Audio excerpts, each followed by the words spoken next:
त्यांनी केलं होतं आणि या वक्तव्यानंतर त्यांनी प्राजक्ता माळी यांचा सुद्धा नावाचा उल्लेख केला होता। त्यानंतर प्राजक्ता माळी यांनी जी आहे ती आज पत्रकार परिषद घेत सुरेश धस यांनी माफी मागावी अशी जी आहे ती मागणी केलेली आहे। आणि ज्याविषयी बोलण्यासाठी आपल्यासोबत राष्ट्रवादी काँग्रेस पक्षाच्या प्रवक्ता रुपाली पाटील ठोंबरे ताई आहेत। ताई, जर आपण पाहिलं तर काल सुरेश धस यांनी जे आहे पत्रकारांशी संवाद साधताना एक वक्तव्य केलेलं होतं की तुम्हाला इव्हेंट मॅनेजमेंट पॉलिटिक्स करायचं असेल त्यांनी बीडमध्ये यावं असं वक्तव्य केलं। आणि त्यानंतर त्यांनी जे आहे प्राजक्ता माळी यांच्या नावाचा उल्लेख केला, त्याचबरोबर अभिनेत्री रश्मिका मंदना असतील यांच्या सुद्धा नावाचा उल्लेख केलेला होता। एका लोकप्रतिनिधींनी एखाद्या महिलेचा असा उल्लेख करणं कितपत योग्य आहे? मुळामध्ये बीड येथील मस्साजोग येथे जी सरपंचाची हत्या झाली त्या गुन्हेगारांना पकडण्याचं, त्यांना पकडावं, त्यांना गुन्हा शिक्षा द्यावी हे सांगायचं सोडून आमचे जे आमदार धस भाऊ आहेत हे अचानकपणे अभिनेत्रींवर घसरले। ज्यांचा या अभिनेत्रींचा, मग ती रश्मिदा असेल, आपल्या प्राजक्ताताई असतील किंवा अजून कोणत्या डान्स कलाकार सपना म्हणून आहेत त्या आहेत, त्यांचा आणि या गुन्ह्याशी कुठलाच संबंध नाहीये, तरीही आमदार धस भाऊंनी यांची नावं का घेतली? जिथे त्यांनी त्यांची नावं घेतली तिथे सगळ्यांच्या लक्षात, महाराष्ट्राच्या लोकांच्या लक्षात आलं, जनतेच्या लक्षात आलं की कुठेतरी राजकीय पोळी भाजण्याचं काम होतंय। आणि त्या महिला अभिनेत्री महिला आहेत, त्यांनी कोणाचे कार्यक्रम स्वीकारायचे, कोणाचे नाही स्वीकारायचे हा संपूर्ण अधिकार हा त्यांचा आहे। परंतु या बीडच्या जी काही गुन्हेगारी वाढलेली आहे त्याच्यामध्ये हे हत्याकांड घडलेला आहे, त्यामध्ये या अभिनेत्रींना नाहक ओढून त्यांची बदनामी केलेली आहे। त्यांना जी काही त्यांची ती भाषा शैली होती ती तो त्या महिलेला लज्जास्पद उत्पन्न निर्माण झालेली आहे, लाज वाटलेली, गिल्ट झालेला आहे। त्यांचा काय दोष आहे? त्यांना वाटलं की बाबा धस यांचा कार्यक्रम नाही स्वीकारायचा, धनंजय मुंडेंचा स्वीकारायचा। त्यांना वाटलं धनंजय मुंडेंचा पण नाही स्वीकारायचा, अजून कुठल्या तिसऱ्यांचा स्वीकारायचा, तो त्यांचा सर्वस्वी अधिकार आहे। परंतु त्या बीडमध्ये, परळीमध्ये, वॉटेवर तिथं कार्यक्रमाला कुठे आल्यात आणि त्याचा त्रास हे जे काय आमदार भाऊ स्वतःला सांगतायत सिनियर, त्यांना झालेला दिसतोय। आणि त्या पोटदुखीतनं त्यांनी ही जी काही वक्तव्य केलेली ती अत्यंत चुकीची आहेत। मी ते प्राजक्ता माळी असेल किंवा ज्या हिरोईन्स आहेत त्यांना तेव्हाही सांगितलं की तुम्ही काय नुसती प्रेस कॉन्फरन्स घेऊन जी त्यांना म्हणताय की माफी मागा आणि ते म्हणतायत मी माफी मागणार नाहीत, ही गेंड्याच्या कातडीची लोक आहेत। यांना कुठल्याही भावना नाहीयेत, यांना कुठल्याही आया बहिणींचा आदर नाहीये। जरी अभिनेत्री असल्या, जरी कलाकार असल्या तरी त्या महिला आहेत, त्या कला सादर करतात, त्यांना तुम्ही अशा पद्धतीने बोलू शकत नाही। बरं, धस भाऊला मला विचारायचंय, तुमच्या लोकांनी तुम्हाला कुठली हिरोईन कुठल्या हॉटेलमध्ये जाती हे बघायला निवडून दिलंय का हो? तुमचा काय संबंध आहे? कुठल्याही हॉटेलमध्ये जातील, झोपड्यामध्ये जातील, नाही जातील, त्यांचा तो स्वतःचा वैयक्तिक विषय आहे। त्याच्यामुळे प्राजक्ता ताईंना मी एवढीच विनंती करेल की ताई, विनंती वगैरे करून तुम्ही पाहिलं यांच्यावर कायदेशीर कारवाई करा। ताई, जर आपण पाहिलं तर करुणा मुंडे ज्या आहेत त्यांनी सुद्धा काही दिवसांपूर्वी त्यांच्या नावाचा उल्लेख केला होता। एक लक्षात घ्या, आता परत ही ती घटना वेगळी। करुणा मुंडे त्यांच्या ज्या काही संबंधातनं त्यांच्या त्या धनंजय मुंडे बद्दल बोलत असतात, तर त्यांना प्राजक्ता माळींनी त्यांनाही विनंती केली की खात्री जमा करून तुम्ही एखाद्याला बदनाम करा। तुम्ही काय अशी कुठली महिलेचं नाव घेत नाहीये की बाबा आपण म्हणतो ना की माझ्या नवऱ्याचं याच्याबरोबर लफडे किंवा माझ्या मित्राचं याच्याबरोबर लफडे। त्या अभिनेत्री आहेत, त्या कार्यक्रमाला कुणाच्याही जाणार नाही जाणार तो त्यांचा अधिकार आहे, पण त्या कार्यक्रमाला गेल्या म्हणून लगेच त्यांचं नाव घेतलं। त्यांनी ती मला वाटतं करुणा ज्या मुंडे आहेत त्यांनाही नोटीस पाठवलेली आहे। आता त्यांचा म्हणजे करुणा मुंडे आणि धनंजय मुंडे यांच्या जो काही खाजगी आयुक्ताचा जो काही वाद चालू आहे तो असा म्हणजे लोकांसमोर आल्यानंतर लोकांना तुम्ही सांगू शकता, तो तुमचा विषय आहे, ज्यांना ऐकायचं ते ऐकू शकतात, परंतु त्या विषयामध्ये कोणाचं तरी नाव घेऊन तुम्ही बदनाम करू शकत नाही। त्यामुळे त्यांनी काहीतरी मी ऐकलं प्रेसमध्ये नोटीस दिलेली आहे आणि त्यांनाही विनंती केलेली आहे। आता कुणी कुणाचं नाव घेतलं म्हणून तो आरोपी होत नाही, म्हणून ती लफडी होत नाही किंवा म्हणून ते संबंध आहेत हे सिद्ध होत नाही। आजकाल सोशल मीडियाच्या माध्यमातून जो उठतो तो मनाला वाटेल तसं, जशी त्याची विकृती आहे, जसे त्याचे विचार आहेत त्याच्यानुसार बोलत राहतो। आपल्यालाच उलट ते पडताळून घ्यावं लागतं की हे खरं आहे का खोटं आहे का काय आहे ते.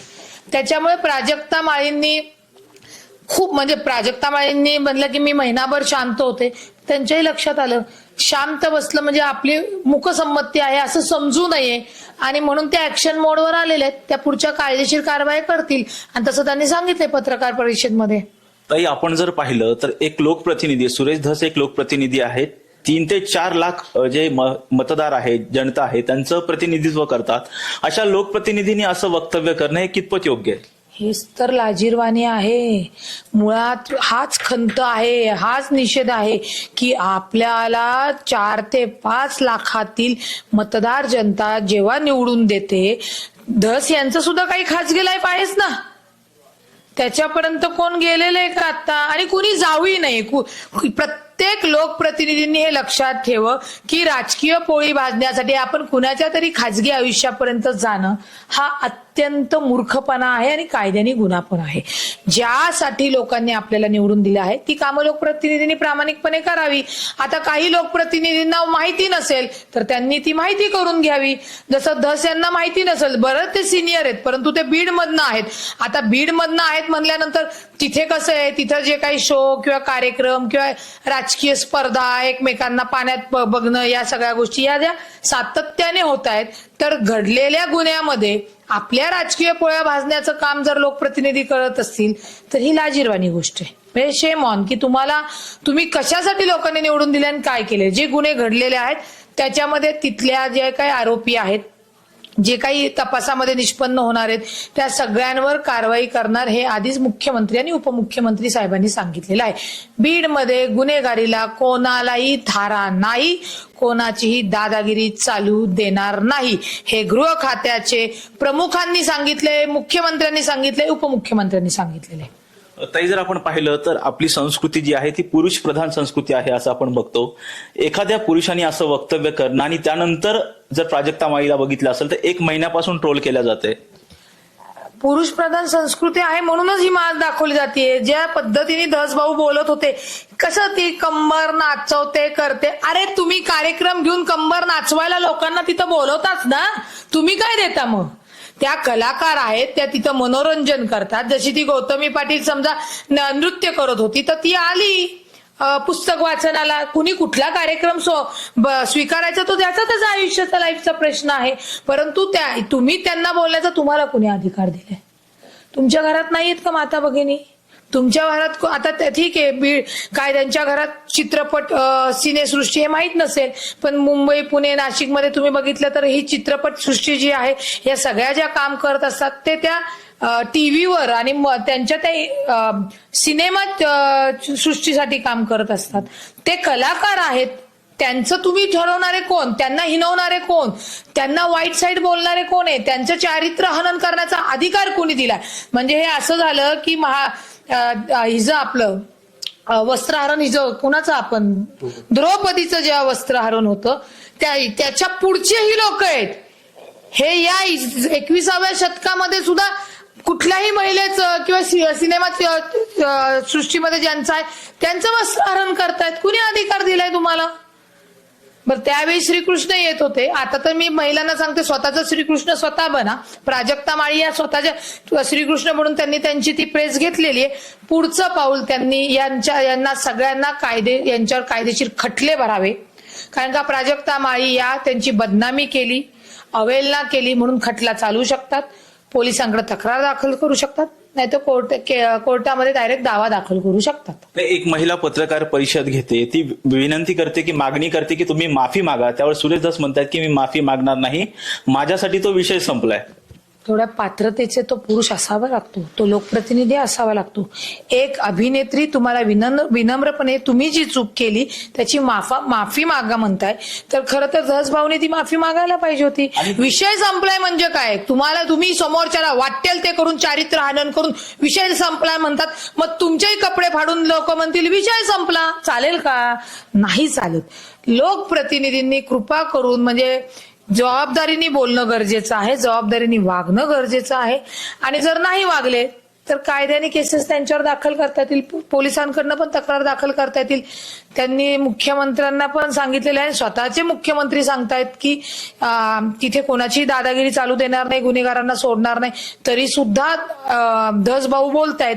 याच्या मागे मला सांगा, तुम्ही पत्रकार आहात, मी एक वकील आहे, एक राजकारणी आहे, लोकप्रतिनिधी आहे, कुठेतरी राजकीय वातावरण तापवायचं, स्वार्थ स्वतःचा आहे म्हणून बोललं जाते.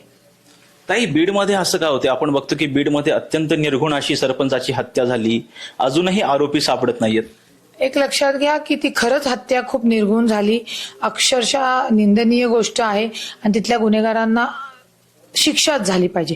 त्यातली जी नावं आलेली आहेत त्यातली अर्धी जे आरोपी आहेत त्यांना अटक करण्यात आलेलं आहे, अर्ध्या आरोपींचा तपास चालू आहे आणि मुळामध्ये आता तो सर्व संपूर्ण तपास हा गृह खात्याने CID कडे दिलेला आहे. आणि आजचीच बातमी आहे की जे फरार आरोपी आहेत त्यांच्या संपत्ती जप्त करण्यात आलेली आहे. याचाच अर्थ काय होतो? आता कायद्याची वकील म्हणून मी कायद्याच्या गोष्टी सांगते की जो आरोपी सापडत नाहीये त्याची जी मालमत्ता आहे ते जप्त करायची, जेणेकरून आरोपी सापडायला पोलिसांना मदत होईल.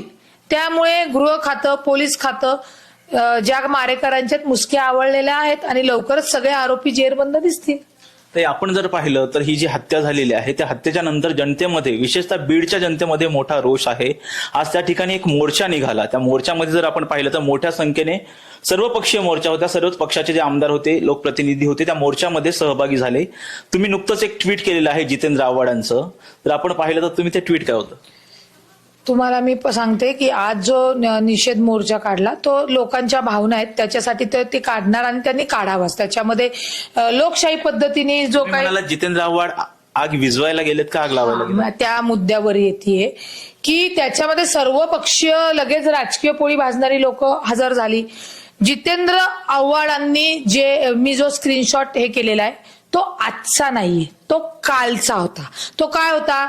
उद्याचा मसाला रेडी ठेव शिवराज, मी पहिली तुझी भेट घेईल नंतर मोर्चाकडे. मुंड्या विरोधात, वाल्या विरोधात जे असेल ते सगळं गोळा कर, पैसे लागले तर मला फोन कर, पण मटेरियल तयार ठेव. तुझा फोन लागत नाही, सकाळपासून प्रयत्न करतोय.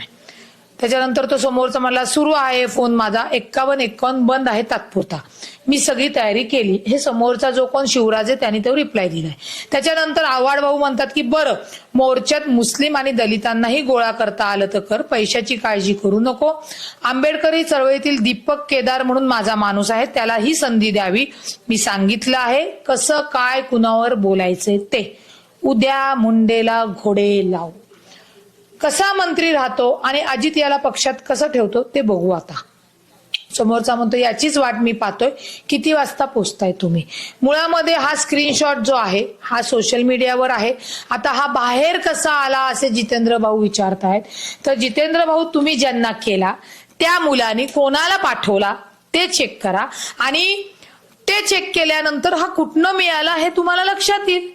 आणि हा स्क्रीनशॉट मी मुख्यमंत्र्यांसोबत महाराष्ट्र पोलिसांना सुद्धा पाठवलाय, त्याचा तपास करा. आता काय झालं, हा फेक आहे जितेंद्र आव्हाड म्हणतात, म्हणजे स्वतःच्याच अकाउंटला ते स्क्रीनशॉटवर फेक म्हणून द्यायचं. जितेंद्र आव्हाडांना कुणी अधिकार दिलाय की तो फेक सांगायचा? तुम्ही तुमची बाजू मांडू शकता, तुम्ही फेक लिहा, अजून काय लिहायचं तर लिहा, पण तुम्ही सांगितलेलं आहे म्हणून तो फेक आहे असं होत नाही. याला महाराष्ट्राचे पोलीस तपासतील. मी त्या तपासासाठीच त्यांच्याकडे दिलेला आहे. तुम्ही त्या सभेमध्ये जाहीर म्हणजे जी काही हत्यांच्या मारेकरांना शिक्षा द्यायच्या त्या सभेमध्ये राजकीय पोळी भाजण्याचा जो काही प्रयत्न ज्या विरोधकांकडून राजकारण होते, नक्कीच होतंय. गुन्हेगारांना पकडलं पाहिजे, त्यांना शिक्षा दिलीच पाहिजे, पण त्याच्यात ते राजकीय पोळी भाजतात. दहसांमध्ये मला सांगा अभिनेत्र्यांचा काय संबंध आहे? म्हणजे कुठेतरी बीडमध्ये हे जे काही राजकीय नेतृत्व करत आहेत त्यांच्यामध्ये संघर्ष आहे, ती चढाओढ आहे, म्हणून एकमेकांना पाण्यात बघतायत आणि नको त्या लेवलला जाऊन हे प्रकार सुरू आहेत.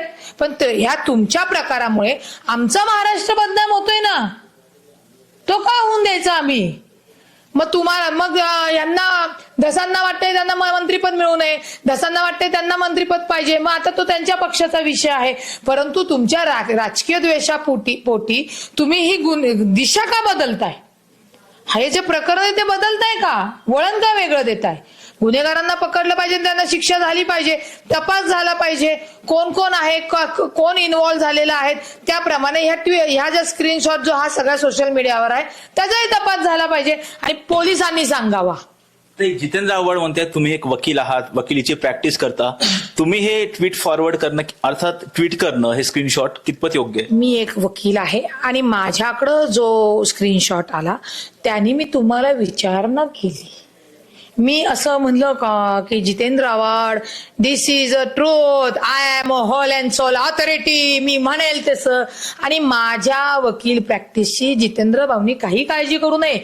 माझ्या स्वतःच्या वकिली प्रॅक्टिसला 17-18 वर्ष झाली. माझे वडील वकील, माझे काका वकील, आमचं पूर्ण घराणं वकील आहे. त्यामुळे माझ्या वकिलीची तुम्ही काळजी करू नये. जसं तुम्हाला भाषणामध्ये लक्षात आलं की धनंजय मुंडे याच्यामध्ये आहे, धनंजय मुंडे हे आहेत, जसं काही तुम्हाला स्वप्न पडलं होतं आणि त्या भाषेत तुम्ही वाटेल ती त्या निषेध मोर्चामध्ये उचलली जीभ बोलल्यासारखं होता. मग तुम्हाला अक्कल आहे का नाही की आपण काय बोलतोय? कुठले लोकप्रतिनिधी तुम्ही आहात? समाजात दंगा पेटवणे, समाजात मतभेद निर्माण करणे, विरोधक म्हणून रेटून बोल पण खोटं बोल, वाटेल ते बोलणं, हे लोकप्रतिनिधीला शोभत नाही. हे चांगल्या लोकप्रतिनिधीची पात्रता नसलेलं मी म्हणेल. त्यामुळे माझा विषय त्यांनी घेऊच नये. तुमचं जे काही स्क्रीनशॉट जो आहे तो पोलिसांकडे मीही दिलेला आहे, तो तपास करण्यात यावा. जितेंद्र आव्हाडांचा मोबाईलचे रेकॉर्ड्स काढावे, त्यांचे फोन कुठं कुठं झालेत ते कळतील. ते फोन मग बांगरांचं जे काही शिवराज बांगर आहे, मी तर त्याला ओळखत नाही परंतु तो त्यांचा कार्यकर्ता दिसतो एवढं सगळं बोलतोय म्हणल्यानंतर, ते बघावे. आणि त्यांच्या कार्यकर्त्यांनी आव्हाड माझ्याशी काय बोलतायत म्हणून कोणाला पाठवला आहे तेही काढण्यात यावं आणि त्यांच्याकडनं जो सोशल मीडियावर आणण्यात आलंय त्याचा कसून तपास करावा सायबरच्या याने. आणि मग जितेंद्र आव्हाडांनी माझ्यासमोर बोलायला बसावा. ते खूप खूप धन्यवाद, तुम्ही टॉप न्यूज मराठीशी संवाद साधला. धन्यवाद. आपण पाहतोय की रुपाली पाटील ठोंबरे यांनी प्रत्येक प्रश्नाला विस्तृत असं उत्तर दिलेलं आहे. व्हिडिओ जर्नलिस्ट निलेश लोहारसह राजरत्न जोंधळे, टॉप न्यूज मराठी, पुणे.